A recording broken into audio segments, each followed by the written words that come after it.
Good day, Kamaster! Welcome back to our Be My Motorite YouTube channel. Narito na naman ang inyong lingkod upang magbahagi ng panibagong video. So, ang topic natin sa araw na ito ay magbibigay na naman ako ng tips and ideas patungkol dito sa car battery. So, meron po tayong battery dito na Century. Ayan po. Century, more life, less worries daw. Ultramax. Ayan po. Mapapansin natin. Over 50 years na daw sila. Ayan, mapapansin natin yan ha. Century, ayan, Ultramax.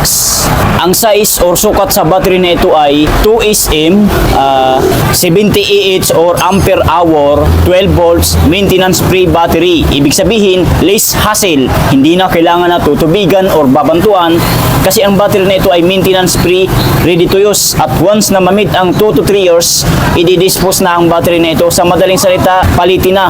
Papalitan na ng panibagong battery. Kaya kung nasabi na 70 Ah or ampere hour ito kasi nakalagay dito sa kanila NS70L daw. Pero kung ito ay magiging Motorite na baterya, 50 Ah or ampere lamang ito. 50 Ah or ampere hour. Pero ito, di natin alam ang katotohanan kung 70 Ah ba talaga ito. Kasi ang alam ko, pagka 70 Ah or ampere hour na isang baterya, 3SM na po yun. 3SM baterya na. Katulad nito, itong gold na to, yan ang mga 3SM. Tsaka ito, yan. Mga 3SM yung mga yan. Ito ay 2SM lamang. Dapat 50 Ah or ampere hour lang ito. Bakit nilagay nila na NS70L? So wala tayong alam dyan ha. Nandyan na yan, nilagay nila yan. Sila ang nakakaalam dyan. So itong battery na ito ay battery ng ating customer. Wala silang idea kung ilang years na ang paggamit nila sa battery nito. Yun nga lang, na-stock daw ito ng months. Walang binanggit kung ilang months. Baka nasa 3 months. Sa palagay ko, 2 to 3 months ang stock sa battery nito. Kasi sa itsura, nalalaman po namin, ayan, na-stock ito. Pero hindi ito lumang baterya, hindi ito lumang-luma talaga. Medyo slightly used lang ito. Ayan, mapapansin nyo. May isang taon na sigurong paggamit nito, mga gayaan.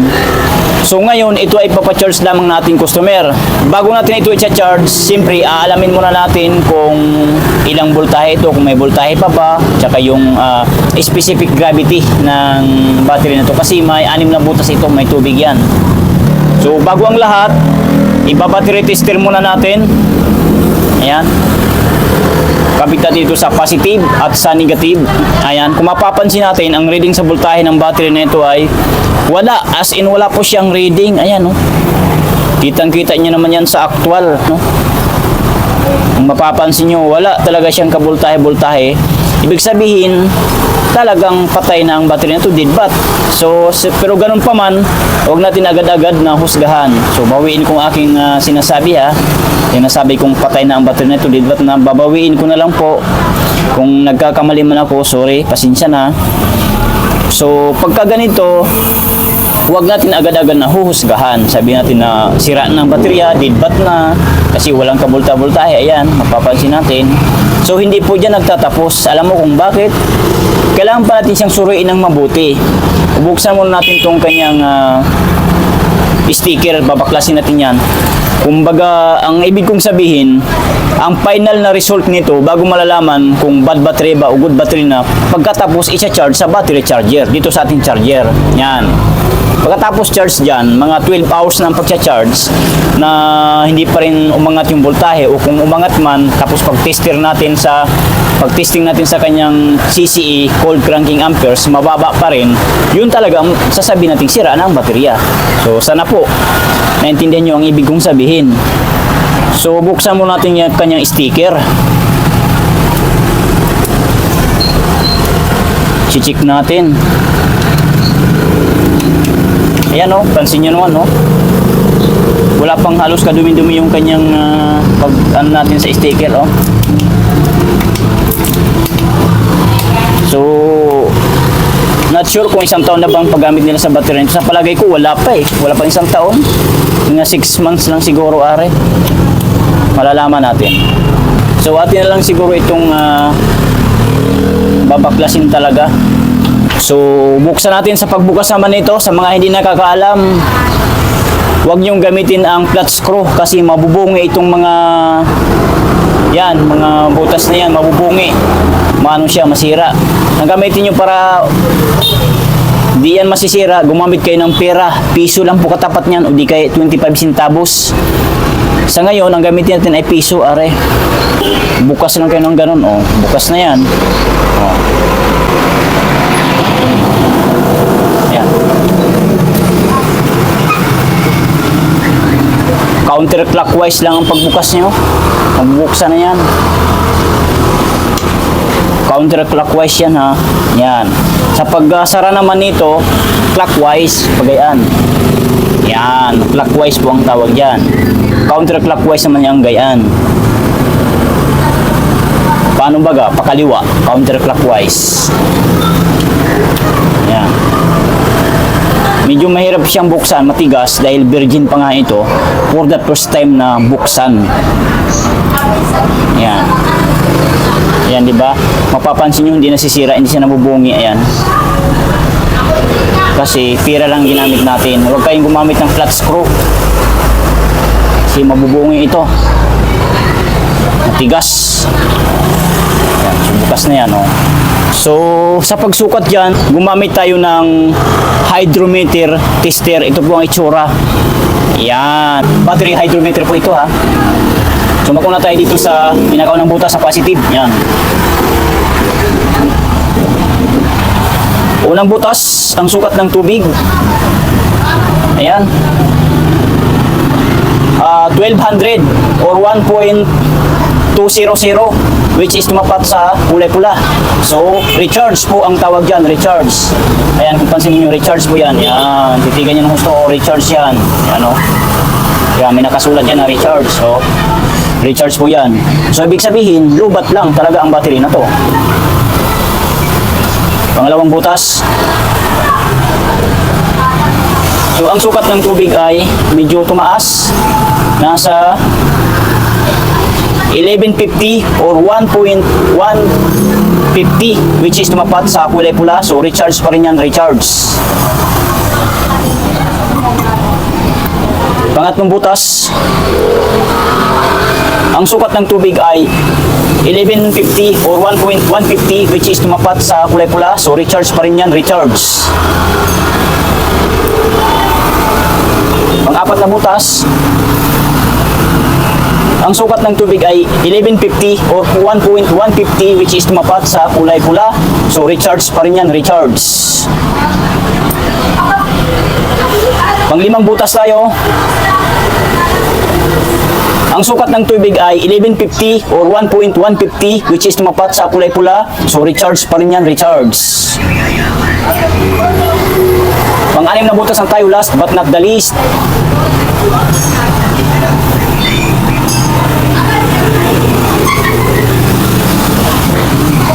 Ang sukat ng tubig ay 1125 or 1.125 which is tumapat sa kulay pula. So, recharge pa rin yan, recharge. So, babalikan natin yung nasa pinakaw ng butas, ito, sa positive. So, ito ay 1150 or 1.150 which is tumapat sa kulay pula pa rin. So, recharge pa rin yan, recharge. Hindi po yung kanina na 1200 or 1.200, hindi po. 1150 or 1.150 na po, ayan po. Hindi lang naayos pagsukat kanina sa ating hydrometer tester. So, ang status sa battery na ito ay wala tayong specific na final result, ha. After charging, pagkatapos i-charge sa ating battery charger, doon na natin malalaman ang final na result.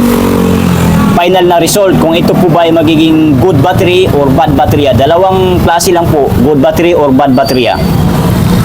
So, ngayon ang ating gagawin ay charge natin kasi ipapacharge lamang ito sa may-ari. Charge natin dito sa battery charger. Yan. So, kakabit natin dito sa negative. Ayan.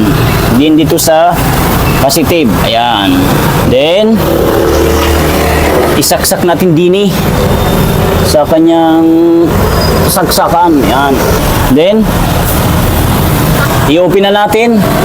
titigan nyo ng gusto ha. Pagka tumataas itong ammeter gauge ng ating battery charger, itong araw na to, pag tumaas yan, ibig sabihin, tumatanggap pa ng karga o charge itong battery nating sinacharge ngayon. Pero, kung itong ammeter gauge na to ay hindi na tumataas, mananatili dito sa zero na to, itong araw na to, na zero, itong araw, mananatili sa zero, hindi siya tumataas, ibig sabihin, hindi na tumatanggap ng charge itong battery natin sinacharge ngayon. So sana maliwanag po sa ating lahat ha. So titigan po natin ang husto ha, huwag kukurap. Ayan. Ching!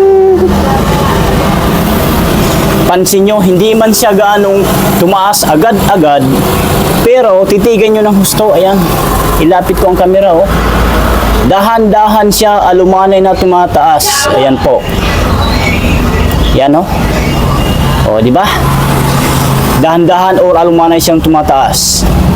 So, isa lang ang ibig sabihin niyan. Ibig sabihin, tumatanggap pa ng charge itong battery na ito. So, maaaring hindi pa ito sira.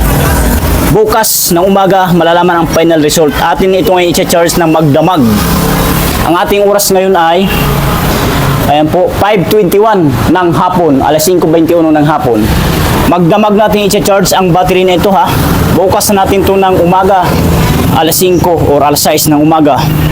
Kahit mga alas 6 na ng umaga natin tatanggalin, 12 hours or 13 hours natin i-charge. Kasi po, lubat na lubat siya, wala talagang voltahe. So, standby lang muna kayo at hindi pa tayo dito nagtatapos, may karugtong pa ito. I-update ko kayo kung anong magiging status nito. 13 hours later, nariyan pa ba kayo mga kamaster? Good morning. Umaga na ngayon. So, ang ating oras ay alas 6:13 na ng umaga. Narito pa rin ang ating baterya naka-charge. Naka-charge na siya ng magdamag. Dahil kahapon pa natin sina-charge ito ng alas 5:21 ng hapon. So, ngayon, i-open na natin dito sa kanyang switch on-off. Dini. Yan. Yan. Naka-off na yan. Din tatanggalin natin dito. Yan. Tsaka dito. Yan. Then ngayon, atin siyang i-battery tester. Gamit itong ating voltmeter battery tester. Kapit natin sa positive. Yan.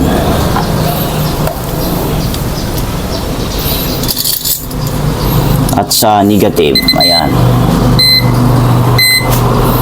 As you can see, kamaster, ang reading sa voltahe ng battery nito ay 12.8 volts. Ayan, kulay green. So, ibig sabihin, full charge na nga itong battery na ito. So, ayan, kita nyo naman. So, next, sisilipin pa rin natin yung kanyang specific gravity ng tubig. Susukatin natin kung lutong-luto na nga ba yan. Gamit itong ating hydrometer battery tester. Are, yan, ito ang itsura. Sukatin na nga natin.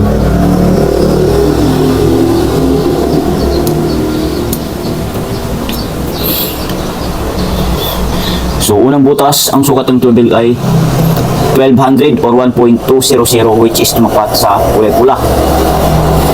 So, hindi pa siya gaanong full charge. Ang tubig, hindi pa gaanong luto. Kasi kung luto na yan, dito na yan sa kulay puti, sa 1250 or 1.250.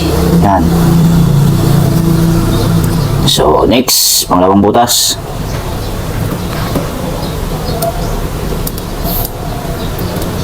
Lalo ito, 1175 or 1.175, which is tumapat sa kulay pula. So, hindi pa rin siya full charge, hindi pa luto ang kanyang tubig. Pangatlong butas. Ganon din ito. 1175 or 1.175, which is tumapat sa kulay pula pa rin, so recharge pa rin. Pang-apat na butas. Wala, ganun pa rin ito. 1175 or 1.175, which is tumapat sa kulay pula, so recharge pa rin. Pang-limang butas. Sukat ng tubig ay 1150 or 1.150, which is tumapat sa kulay pula pa rin, so recharge pa rin yan.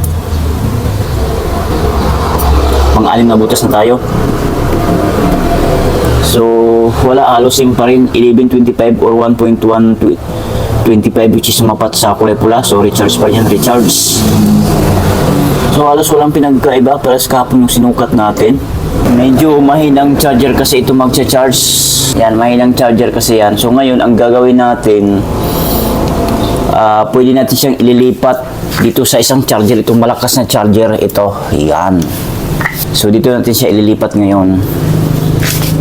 Oh, may nakakabit pa dito na isa at lamang itong tatanggalin. Yan.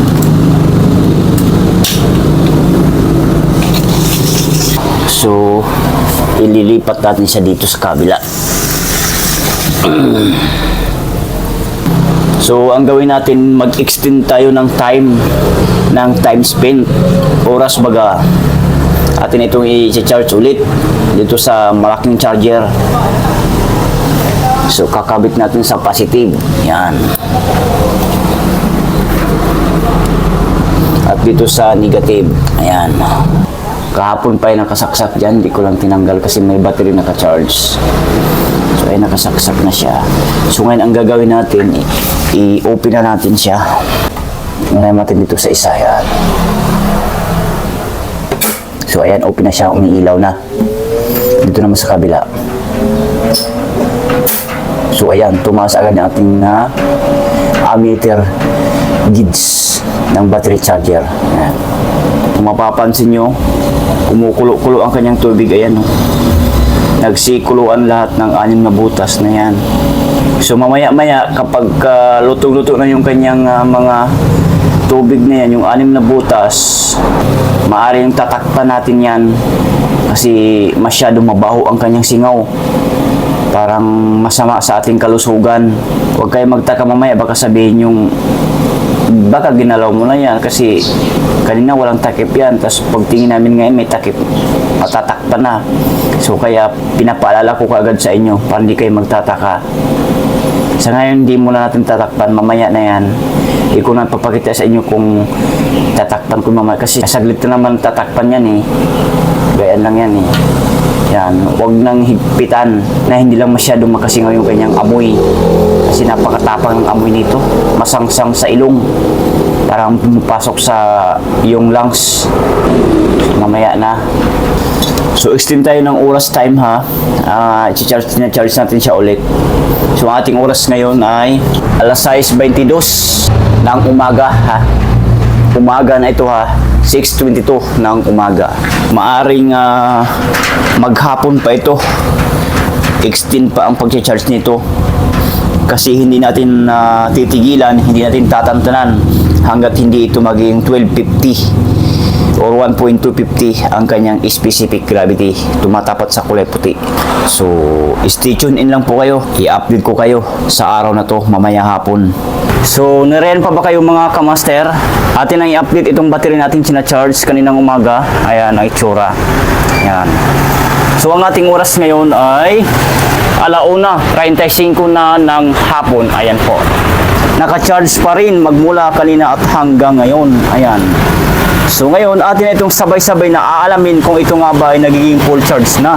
So una-una nagagawin natin pagka ganito ang ating baterya naka-charge sa battery charger, unahin natin pag-off itong switch on-off dito. Oh, di ba bumaba na agad? Then isa pa. Ayan. Then, pagkatapos dyan, pwede na nating alisin itong kanyang alligator clip ng battery charger. Yan. Itong isa. Yan. So ngayon, atin siya ngayon i-battery tester. Ito po ang itsura ng battery tester natin gagamitin. Are. Yan. Kakabit lamang natin siya doon sa positive at dito sa negative. Ayan. As you can see kamaster, kung makikita at mapapansin natin, ang reading sa voltahe ng battery ay 13.4 volts. So full, kulay green ang ilaw. Light indicator nating battery tester. So full charge na daw siya. So next, kung hindi pa kayo kontento, para sure ang ating gawa, itong 6 na butas, susukatin natin yan gamit ang hydrometer tester.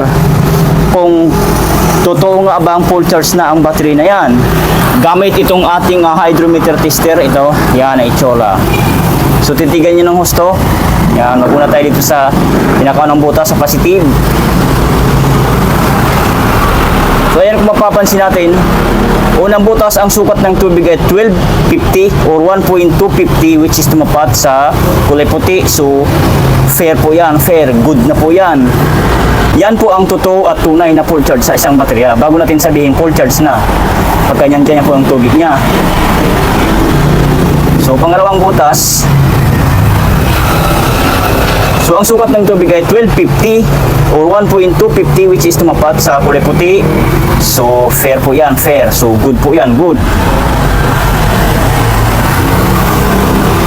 Pangatlong butas, so ang sukat ng tubig ay 1250 or 1.250, which is tumapat sa kulay puti. So, fair po yan, fair. Good po yan, good ang ibig sabihin yan pagka nandyan.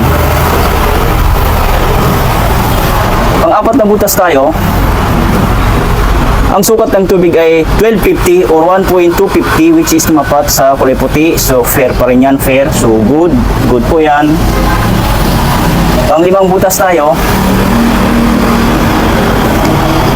ang sukat ng tubig ay 1250 or 1.250, which is tumapat sa kulay puti. So, fair pa rin yan, fair. So, good po yan, good.